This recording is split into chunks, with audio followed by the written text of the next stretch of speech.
Hello， 大家好，我是明德，终于把这次割很久影片生出来了，总算没有死在我的笔记本里面。游戏已经上线一段时间，该玩的、该退的，经过这段时间的沉淀，想必有更多想法可以交流。那我们就来迎接今天的主角——明日方舟中末地。照惯例，先介绍一下开发商鹰角网络的前世今生。没兴趣的，请直接拖动进度条跳过。每当提到这间公司，一定会有人提到创始人之一的钟其祥，笔名海猫洛河物，通称海猫。部分玩家也会称他法老。海猫出生于1991年2月16号的中国杭州，今年35岁。2009年进入中国美术学院建筑系就读，这也是为什么游戏中充满着强烈的建筑美学，甚至母校也被当作素材使用。海猫从学生时代就热衷同人创作，待过二维镜像、云母组等同人社团。后来公司不少的核心骨干也是出自二维镜像。2012年，宇中带领的云模组与当时 Studio GN 社长姚萌共同合作开发了面包房少女。海猫在当时参与了美术制作，并在2013年完成个人作品 3.0。该作品在未来会成为某款游戏的概念雏形，并且游戏上线后给市场带来一点小小震撼。2015年，闪爆网络成立，以面包房少女为基础制作了少女前线。海猫在当时担任该游戏的首席图形设计师。2016年，宇中与姚萌在公司经营跟代理发行上爆发冲突，再加上海猫个人的发展考量，最后还是决定离开公司。2017年，海猫与几位志同道合的朋友在上海成立了鹰角网络，并正式开发明日方舟。那这边有个小插曲啊，当时已经是优星网络的 CEO 姚萌，把卖老家的钱一半拿去代理碧蓝航线，另外一半则投资给鹰角网络，再到后来代理雀魂跟明日方舟的海外发行。事后证明这是个非常正确的投资。而同年，明日方舟的概念 PP 发布，并且历经2年开发后，在2019年的4月30号正式公测。游戏为日式2次元塔防 RPG， 一推出就在中国创下亮眼成绩。在没有大厂背后支持下，选择原创 IP， 加上传统塔防这种即便放眼至今，同类星座依然寥寥无几的小众玩法，对于规模极小且在经验、技术、资金跟能力都极其匮乏的团队而言，这份成功更属罕见。能成功的要件，当然除了剧情、玩法、美术各具特色外，也是天时地利人和。2018年3月底到12月，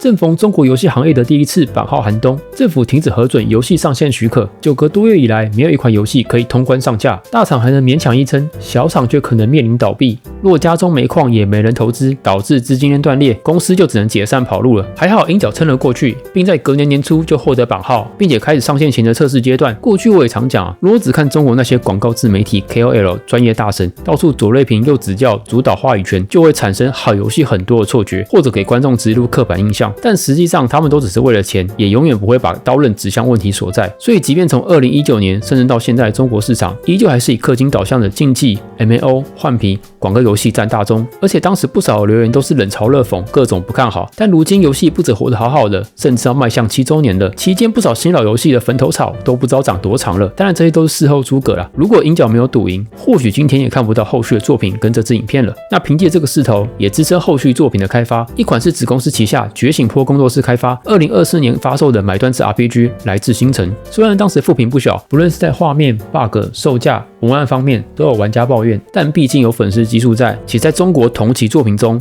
还真的不算最差的。不过如今官方动态已经停止更新，传言工作室也已经解散，玩家期待的 PC 版恐怕是遥遥无期了。与此同时，一句名言开始在留言区出没，带着对于独立游戏的愧疚。这句话是出自2023年海猫的一场演讲，讲述关于鹰角的创业跟明日方舟的开发历程。他提到有次跟独立游戏的展场借位置摆摊，当时的内心很矛盾啊，因为虽然知道自己的游戏是商业游戏，但又觉得内核有所不同，因此才有那段发言。这种矛盾心理其实就是典型的认知失调啊，因为当一个人的信念跟行为发生冲突时，大脑会产生强烈的不适感，所以必须创造一个理由来安抚自己。举个例子吧，相当于你开一间手摇店，自认材料、装潢、设计跟其他人都有所不同，赋予了更多的美学跟情绪价值，所以不是一般的手摇店，希望与消费者产生共鸣。但这一切终归只是理想。而后来来自星辰68元的售价引来争议，大家就把海猫当年的话拿出来鞭尸，对比其他买断制手游，这价格确实并不便宜。如果再低一点，相信风评也不会如此。另外，去年推出的派对游戏泡姆泡姆，作为首款主机跟 PC 的买断制作品，算是一个成功的尝试。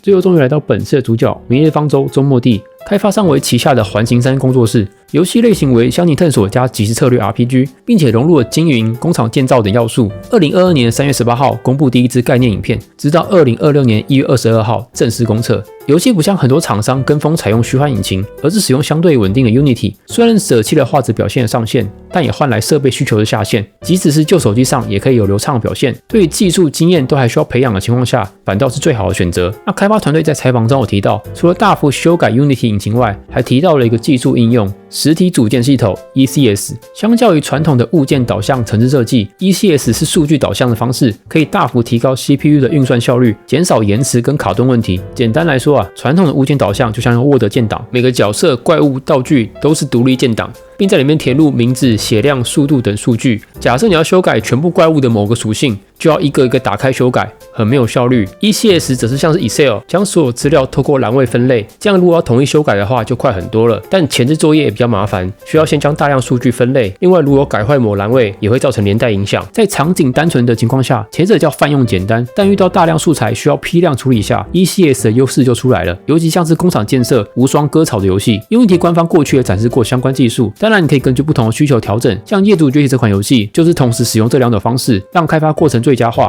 那么我这边简单讲一下世界观，本作与前作基本上是基于同一个世界观的设定，所以我会从前作的相关设定延伸过来，并且参考玩家汇整的官方资料。另外，游戏中存在不少专门术语跟概念啦，那照着念的话其实挺晕的，所以有些我会换成比较好理解的方式讲述。那如果你想看比较深入的话，可以在这里去找。故事要追溯到泰拉纪元前13000年前左右，或者在更早之前，当时存在着由先行者建立的宇宙级超古文明，拥有后人无法想象的科技水准。但殊不知当人类窥探未知的时候，未知也将窥探人类。高度发展前文明引来更高维度存在注意观察者，并在之后遭到毁灭性的打击，人类几乎灭绝。至于他们是出于平衡还是纯粹找乐子，就没人知道了。那前文明被毁灭前在泰拉跟其他星球启动了多项存续计划，让人类在未来有重整家园的能力。那首先是保存者计划，把人类放入冷冻休眠舱，等待未来再唤醒。但因为时间跨度太长，导致设备失效，大部分人都是一睡不醒。直到泰拉1090年，少数的幸存者之一第一次被唤醒，并在未来成为明日方舟的主角博士。接着是深蓝之树计划，在泰拉南海深处地寒的实验室中，科学家将泰拉星球上的巨兽改造成海狮，让它们成为孕育生态的方舟。那其中最早4只海狮称作4大出生，分别负责生长、存续、繁殖、迁徙4种功能，组成一个完美可循环的生态系统，并且会繁衍出具有集体意识的后代。简单来说，就是透过建造生态沙盒，模拟定向演化，培养出适应性最高的样本。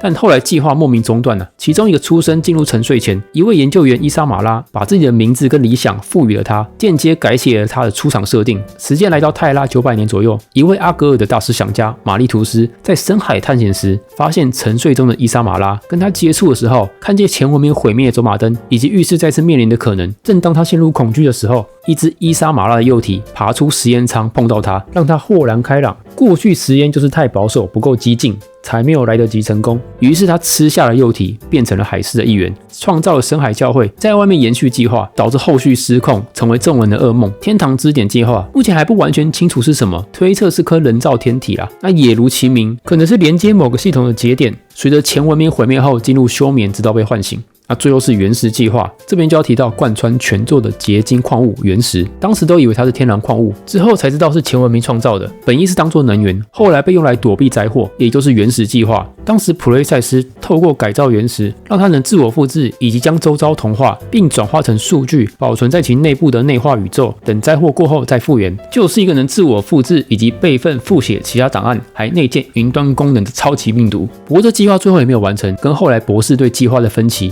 这边就不讨论了。只要知道这边引出了另外一个游戏设定，除了泰拉的原住民外，绝大部分的非纯种人类都是原石跟来自塔位2上的动物同化后诞生的。那回到原先的能源设定上因为具有自我复制加高能量密度的特性，成为最重要的燃料来源，也可以作为媒介释放能量，称作原石记忆，以及加工制成施术单元跟封装施术单元。玩家扮演的管理员，其中一项原石记忆就是可以感应原石，然后调整、改造或者修复原石设备，像后面战斗中可以控制原石，或者游戏中的原石大树就是透过原石记忆种植的。不过后来在跟巨大天使对抗的时候，被当作炸弹引爆了。前面那些如果把它白话文的话，原石就相当于贤者之石，原石记忆就是魔法，石术单元就是法杖，封装施术单元是魔法卷轴，管理员就是赛博炼金术师。那原石给予生存的同时，也会给予诅咒，除了到处吞食引发天灾外，也会像病毒一样感染接触者，造成致命的矿石病，直到如今都只能抑制，无法根除。那在周末地中，原石透过与超域交互作用，产生有传送功能的协议原石，以及进阶形态协议核心，可以用于快速建设的集成工业系统。这边的超域指的是在塔位2上所有深度读数唯一的时空统称，并且会跟现实重叠。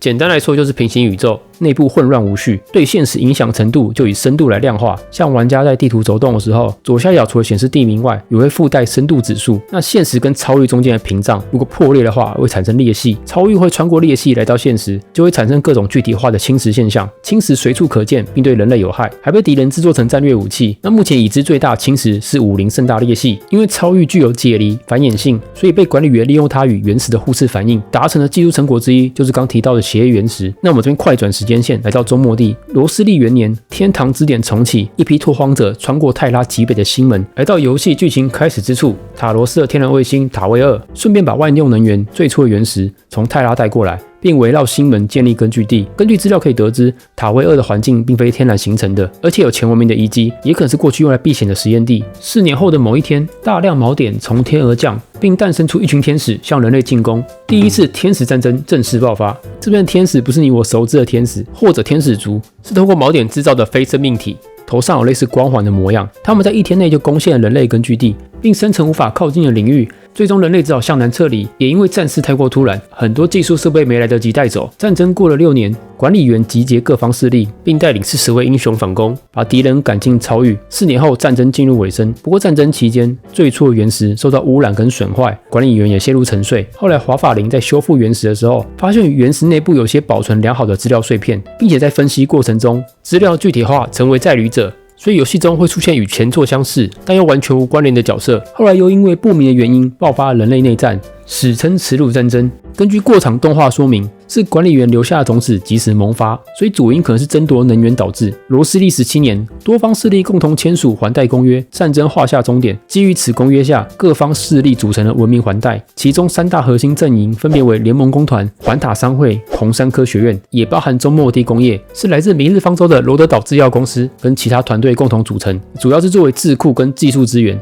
那想当然也不是所有人都服从公约嘛。罗斯利90年，参与天使战争的其中一位英雄占领了部分原石生产地，并建立了暴力武装团体猎地者，成为一方军阀，直到被文明环带围剿消灭。其中年谷、狼群、沙道3大氏族继承了这个军阀的遗产，继续存活。不过后来他们的统领方针就有所不同了，像狼群跟中末地的关系就不错，而现阶段的反派代表涅菲斯就是年谷氏族的领导者。之后这些年间，管理员睡了又醒，醒了又睡，来到罗斯利139年，天使蠢蠢欲动，第2次天使战争即将爆发，管理员又再次被唤醒，参与远征，最后留下0号委托陷入沉睡。于是来到游戏开头，我们从雪地中的建筑物走出，空中挂着一颗被污染的原石。这边要注意啊，该地区的深度指数为-1，表示我们在原石的内化宇宙中，也就是现在看到是过去的数据或者记忆。开始这位佩里卡扮演经典的谜语人，其中有说到一句话，这次远征不能失败，那有可能代表这个场景是在第2次天使战争的时候。那一路向前走，管理员还要展示一个原石记忆，可以召唤出炮塔来，不知道未来会不会解锁这个技能。中间会出现一些关于明日方舟过往剧情中的场景，即使不知道，对剧情理解也没有影响。那最后会遇到第1次天使战争中疑似领袖的女性角色，并且跟她召唤出来的巨人对战。交战过程中，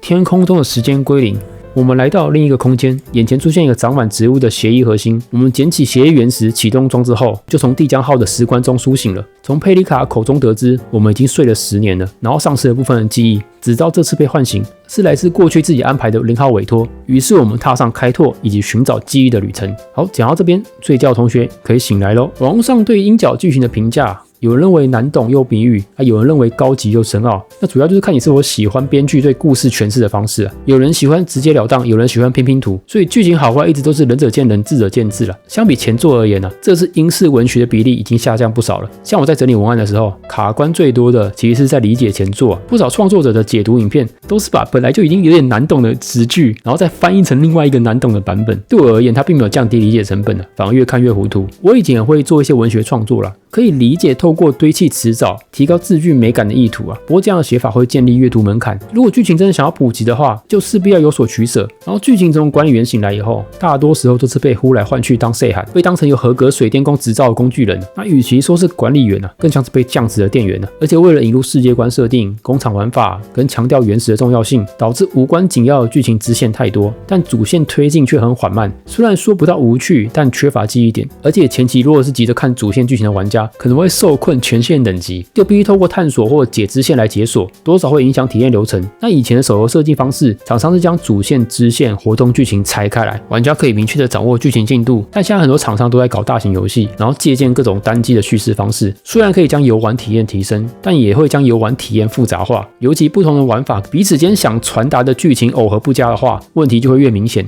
那做得好就算了，那做不好就变成 MMO， 一直在做一些琐碎的事情。另外 2D 跟 3D 的表现手法不同，如果制作过程中主导权失衡，也会导致成果不尽人意。总之看厂商未来有没有要调整，不然其实跳过剧情也是一种选择。美术方面，采用物理跟卡通渲染，融合写实与动漫风的方式，将人物的面孔、头发依旧保有动漫风格，而场景衣着则是以写实的纹理来表现，并且透过降低色彩饱和度，让整体的画面不过于卡通，以及满满的工业、机能、金属元素，营造真实又冷冽的氛围，非常符合世界观。虽然有些人物的配色被吐槽，像装天师的裤子，不过我是觉得还好啦，如果不说的话，我根本不会在意。那这种偏写实、非典型赛璐璐的风格，我以前介绍过几款，其中有一款就是被我吐槽到不行的非匿名指令。不过这次的建模师水准非常高，平衡抓得很好，与例会对比也不会太违和，细节处理上也下了很大的功夫。虽然整体不是以色色为卖点不过该 Q 弹的部分还是有做好，甚至还有内裤可以看。游戏前期有特别展示雨滴效果，我还是第一次看见在手游上做这么细致的。简单来说，就是在需要展示效果的素材上贴上一个动态图层，那遇到触发点的时候就会显示。不过因为做成通风效果，如果仔细查看的话，就会发现不合理的地方，像是非雨水接触面上依旧会有雨滴的效果，但除非你真的看得很仔细啦，否则也不太影响。可惜的话，这效果是限于部分场景，其他地方你碰水是没有效果的。另外，人物的服饰跟物件会有额外的浸润效果，但干得有点太快了，建议之后可以放缓一点。另外，虽然翼龙与水不能游泳不过你在深水走路的时候会有个明显的阻力动作。另外，在地降号上，如果碰到我方的角色，他还会跟你挥手打招呼。这些设计上的细节其实还蛮有趣的。根据早期影片，他跳跃的时候会有个抓取，以及跳下来会有个翻滚的动作来看，或许厂商过去有尝试过不少的动作模组，但最后只保留了部分下来。另外，不知道出于什么理由这种男性成年角色鼻子的轮廓会特别凸显，尤其是 NPC 的建模本来就不会太讲究，跟我方的角色放在一起的时候就会怪怪的。武林的组成跟交易场景是很典型的中国风，看得出来厂商有花大量心血投入，但有点偏形式上的呈现。未来可以考虑在路人的对话或者环境多下点功夫，让玩家在逛的时候有更多的惊喜与发现。那不知道未来有没有机会看到日式或者中古风的建筑？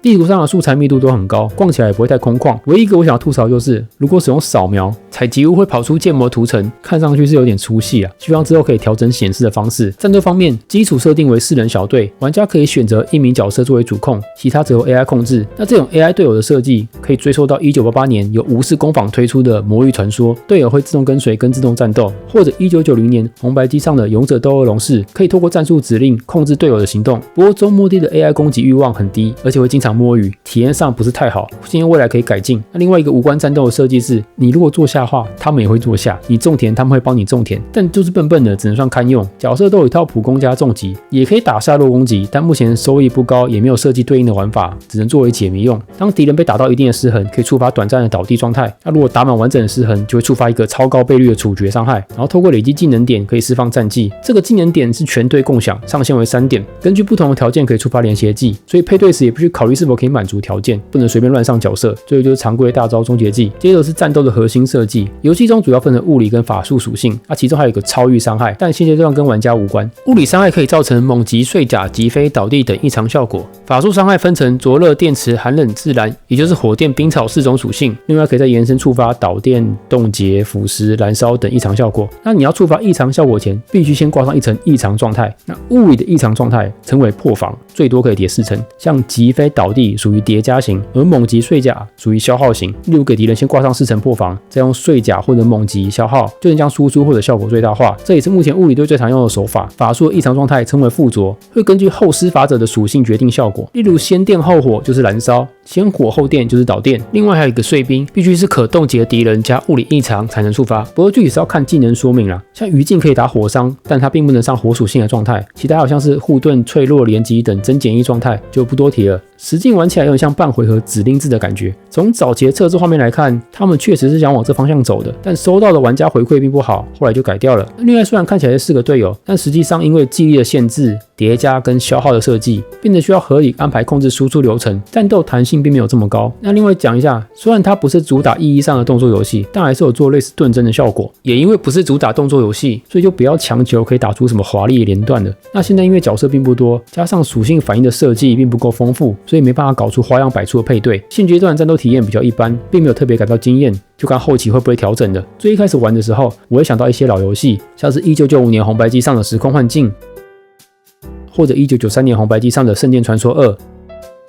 那因为这种异常状态加技能链的触发战斗方式，不少人认为它是更像2017年任天堂推出的《异度神剑2》。那该游戏是采用即时动作战斗系统，并延续上一代的战斗连段系统，可以透过神剑释放战技，造成破防、倒地、浮空、猛击的剑主连击，以及不同属性的神剑必杀技组合出来的神剑连击，跟后续的属性球。虽然学习门槛并不低，但可玩性却很高。不过现在的手机游戏或者不少单机都在追求简化操作跟系统，有时候太过复杂，反而会造成玩家消化不良。不过还是希望可以适度增加一些机制让玩法可以更加丰富。再来就是游戏中的工厂建设玩法，主要是用于交易跟装备。那根据官方的采访新闻，厂商表示有受到异星工厂、满意工厂、戴森球计划、死亡搁浅、月族崛起等作品的影响。那这些作品在各自的领域都非常的经典而游戏中的工厂建设就是缺什么建什么，将生产最大化。对于不擅长的玩家，有提供一键摆放的蓝图系统，可以直接上网抄别人的。那我这边提出一个个人的小建议就是当蓝图如果遇到缺设备的时候，希望可以一键自动全部补齐，不要再一个一个生产放入，就有点繁琐。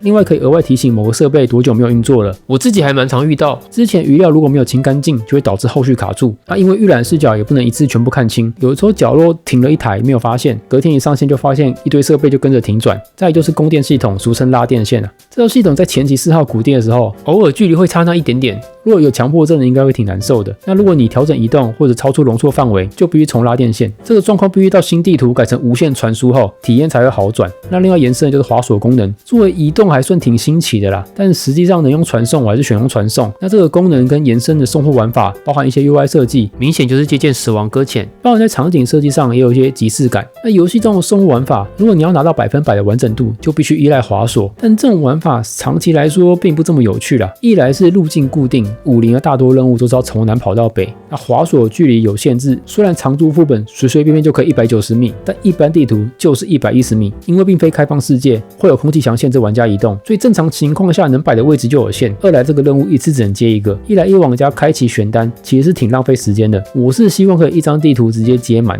让玩家可以沿路完成，或者直接设计成1周上线，有时间就多做一点，没时间就慢慢做。另外应该出个筛选系统，直接选择要接的地区委托，不然只能在那边重复刷，其实挺蠢的。另外野外可以建炮台，除了塔防玩法外，可以用来帮忙刷怪。那前面有提到可以种田嘛，现阶段就是建设玩法的延伸，主要就是拿来做料理。不过这个流程有点耗时通常我是想到才会碰一下。关于这个工厂建设玩法，又延伸出一个议题，就是那部分单机玩家觉得简化太多没深度，部分手游玩家觉得麻烦又复杂。这种同时要满足两方人马需求，依旧是千古难解的问题厂商最好不要抱持能同时满足理想，可以透过后台数据问卷专注在大部分的目标受众就好。老实说，我对这套玩法是比较无感的，或者说现阶段没有感到太多乐趣。要不是因为这些跟养成捆绑在一起我100%是不会碰的。反正我觉得最有趣的是在教学关卡。另外提一下，虽然这个游戏玩法上借鉴了不少单机要素，但不知道是不是因为厂商不同，或者玩家包容性突然提升，并没有像过去一样被各种炎上也希望可以继续保持下去不要每次遇到不喜欢的就开启双标无双。在养成方面，除了常见的等级、天赋、好感度升阶外，主要养成点在装备跟武器上。装备必须透过工厂制造，对比常见的随机词缀，游戏中的装备都是固定词缀，这能让角色初始成型快，不需要再因为各种随机词缀甩到堵拦。做攻略的也只要给个配装方向就好，不用担心面板的上下限问题。因为目前只解锁到70级黄装，按逻辑应该说会推出上限更高的75等到90等装备，不过应该要等新地图新角色才会推出了。毕业时间上就有些随机了，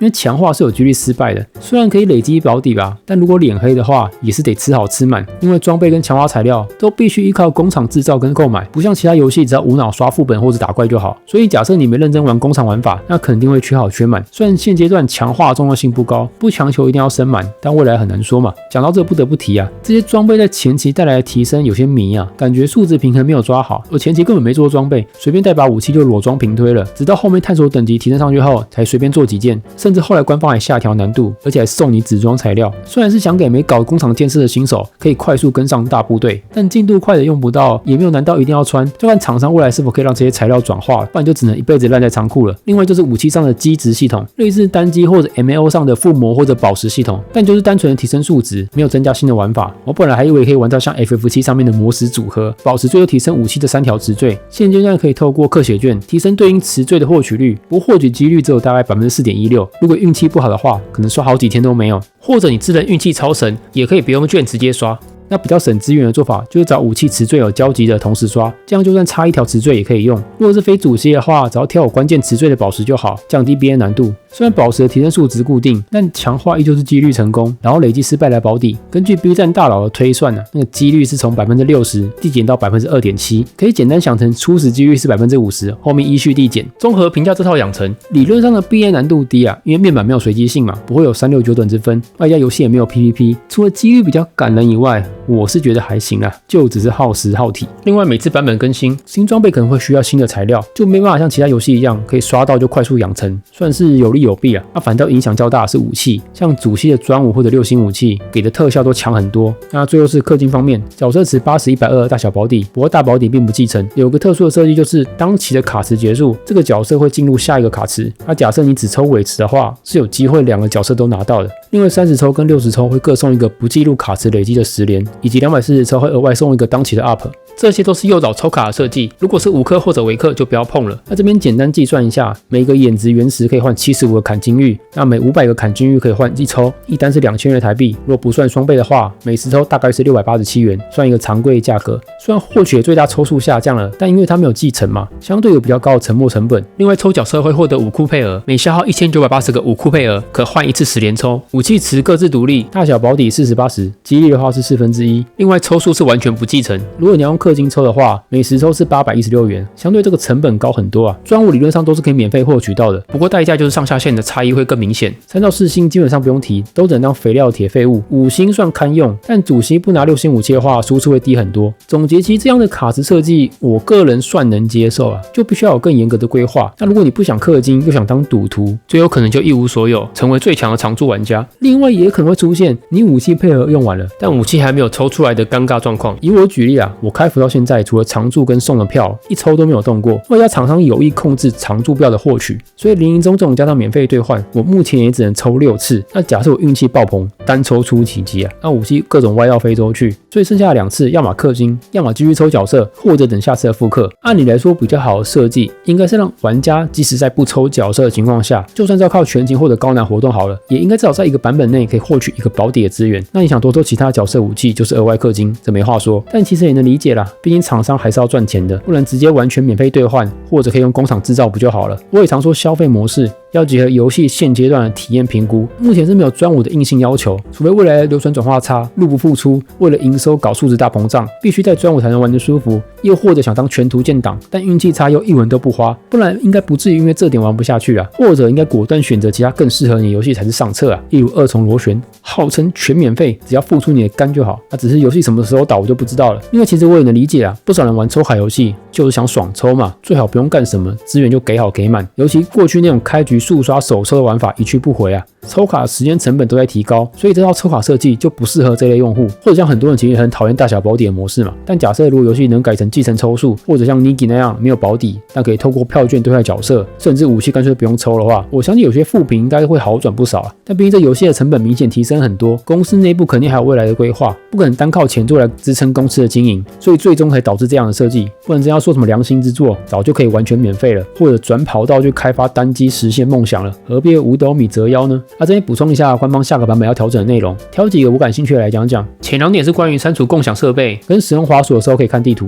不过其实前者最直接的解决办法就是直接开关是否接受共享就好，不然未来还是会跑出来嘛，又要再删除，不是多此一举吗？还是厂商觉得这样很有互动性？那使用滑鼠想开地图，就是因为没办法自动前往目标滑索，中间可能会被其他滑索干扰路径，所以才会滑到一半要开地图确认。其实最好的办法就是可以自定义路径啦，我上去的时候可以自己滑，也可以选择自动抵达。再来是电线容错距离增加，其实你只要让玩家可以放下电线就好，这样玩家就可以去微调，甚至在移动设备后可以自动接线。但因为拉电线到后面的地图就没用了，所以这改动其实可有可无。然后战斗进场满血满能量，算是蛮实际的改动。然后资源获取调整，增加了常驻票的来源，厂商终于注意到武器的问题啊，种植玩法缩短时间，就不能增加一个全自动撒种跟收割机吗？种田其实也不是个很重要的玩法，简便一点又何妨？然后一些其他未来式，厂商也知道问题对吧？那补充几个个人的建议啦，滑索可以放宽限制，不论距离、高度或者数量限制等。既然要让人生玩这套系统，就不要限制这么死嘛，不然多半最后只是为了效率，摆得乱七八糟，既不美观又玩得不爽。再来就是战斗玩法机制可以再扩充，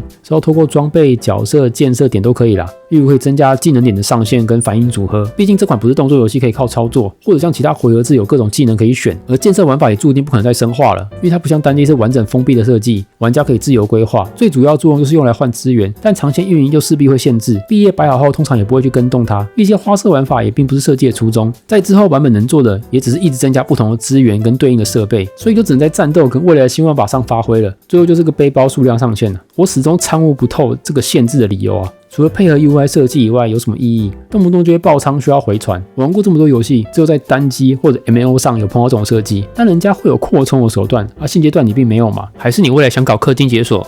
最后再追加一个热腾腾的瓜，就是前几天汤汤的 EP 事件，起因就是新版本更新后，角声 EP 随之推出，但不论从词曲还是歌手，都跟角色严重不搭，所以引发玩家的大量炎上。最后官方火速下架影片，并且用小号道歉，因为不是第一次看不懂音角的风格了，我还以为是故意的，想不到大家都不满意啊！话说出师道歉，还是用官方的主账号回应吧。虽然能不能获得原谅是玩家的选择，但展现诚意才更为重要啊！结论。空瞳访道至江湖，万卷诗书看转鱼。踏破铁鞋无觅处，得来全不费功夫。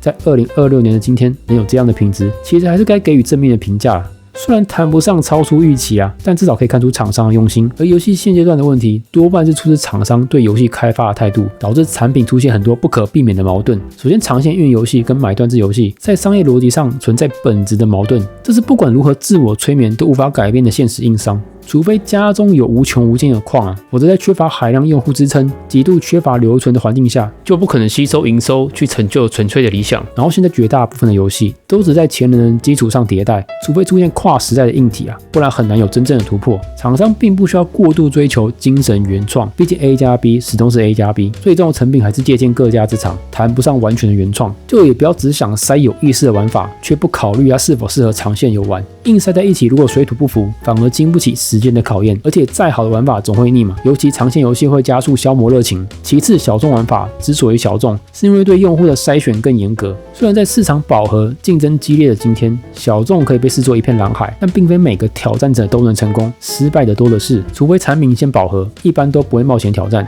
想要不随波逐流，不代表要把简单的事复杂化。将没必要的玩法做简化，并不会让游戏变廉价。追求商业获利跟保有创作灵魂，这两者并非绝对的零和游戏但如果既想吃满大众市场的红利，又想毫无妥协的站着把钱挣了，那就不只是梦想，而是妄想了。认清自己的定位，学会抓大放小，才是长久营运的生存之道今天影片就到这边，我是米德，我们下次见，拜拜。